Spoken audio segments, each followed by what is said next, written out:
Hi, I'm Jed. This is going to be Capture the Flag on Simplex, another community forge map. These forge maps are pretty darn good. I'm a big fan of. I love Simplex. I loved it when I played it with under or in MLG Customs, and I also enjoyed it playing this. It gets voted a lot. It's got a cool name, but also it's a really good map.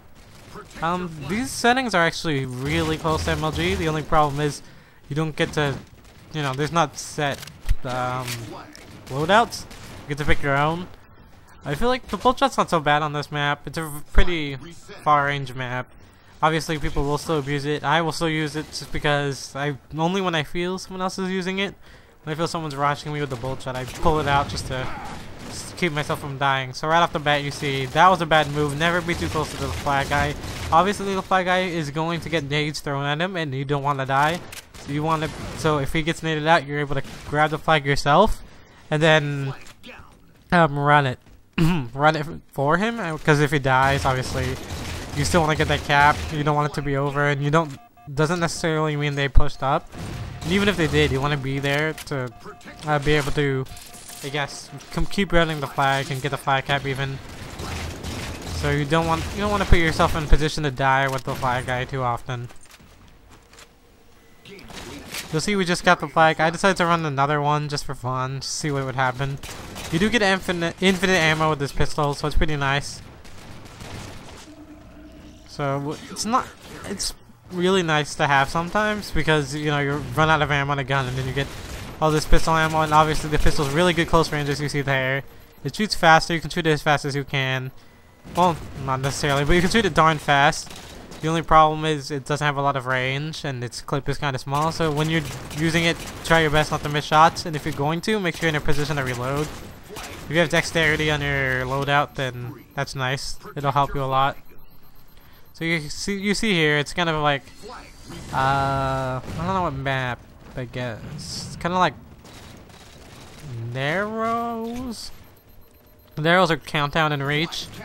I'm not too familiar with the Halo 4 ones, but you need to have the flag there to score. That's why I wasn't running it in. I love those kind of standoff moments where people are kind of in, they're in fights for a long time, trying to return each other's flag, and that one guy makes this like really sneaky play and returns the flag. I love those.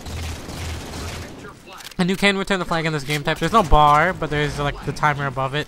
And when you're trying to return a flag, it obviously will take like, I think it's 3 or 5 seconds.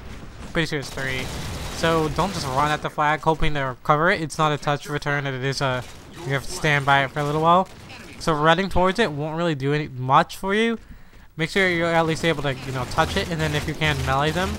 Because there's no real purpose to touch it, because it's not like Sanctuary or the normal Capture the Flag playlist, because in those game types, you can't return the flag by standing next to it, so if you get a touch, that's like enough for 30 seconds. In this game type, it's 15 seconds for reset, and then 30 seconds if you're standing beside it, or 5, I could be wrong. So I see that our flag's out or something, I don't know. Maybe it is. I know there's a point of this game where I wasn't paying too much attention. So I start rushing these guys with the Magnum because I didn't want to get picked off of our base because my teammates seem to be rushing, and I don't want to be them to be far away from them so they can return the flag. So I'm trying to avoid that situation by just following my teammates. And now they're able to grab the flag. Even though they didn't pay attention for a while, they eventually touched it. So with me, without the flag, I kind of wanted to lose the flag. This way I'd be able to rush them because these guys were being really passive on my team. Unfortunately, I did miss the bolt shot right there, and I meant to land a melee, but no one went with me, which is why you want to go with your teammates. That way they're able to clean up kills. You always want to be in the vicinity of your teammates. That way, the ideal situation is if you're going to die, you either trade or your teammate essentially trades for you by getting a kill. You don't want one guy getting a double kill. Multi-kills are the best way to win and capture the flag, because the more people you have down and on spawn, the more likely you are to get a flag cap. So your goal is to get those multi-kills, and on the opposite end of things, your goal is not to let them get a multi-kill. That way, you don't lose. Obviously, there are, like, I guess, team multi-kills.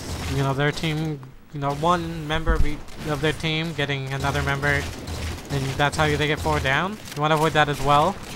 So always be careful. Always work with your team because that's kind of the ideal situation, is everyone getting a kill, or essentially getting a kill with no one dying. That way you're able to run a flag with as much cover as possible. So on the defensive side of things, be careful not to get all dead. Pay attention, press the back button and see how many people are dead. There's only one guy dead on our team, so I feel like it's okay to push because there's one guy dead on their team as well. So you always want to be careful with that. You always want to know how many of your teammates are dead. I know it's hard without the red X's telling you if there's like 3 dead or whatever. But just, you know, pay attention, hit that back button. There was like a mosquito in my room. I think killed it. We're good. So always pay attention.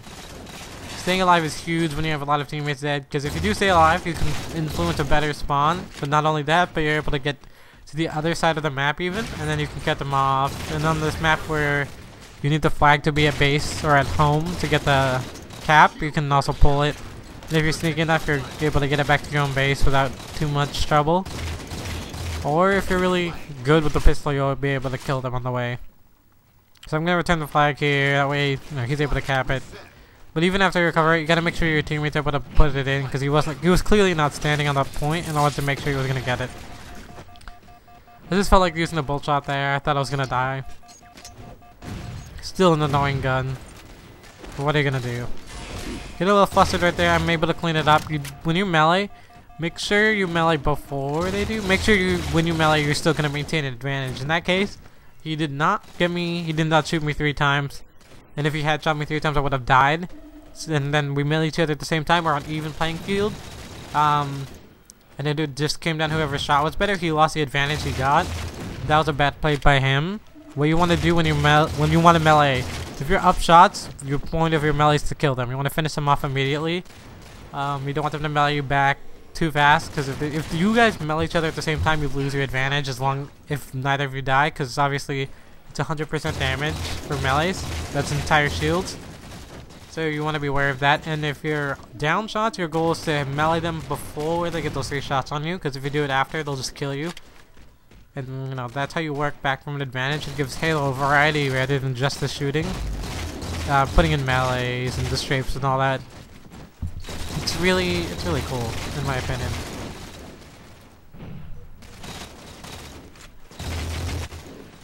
It's gonna be longer than my Call of Duty capture the flag video.